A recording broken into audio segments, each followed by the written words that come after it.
दरियाए सिंध में चश्मा बैराज के मकाम पर निचले दर्जे का सैलाब। रिलीफ कमिश्नर पंजाब ने तमाम मुतल्लिका महकमों को हिदायत जारी कर दी।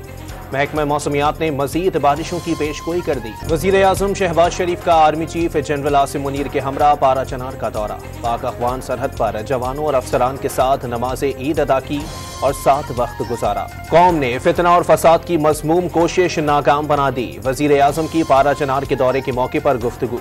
वतन का दिफा करने वाले अफसरान और जवानों को खिराज तहसीन पेश किया।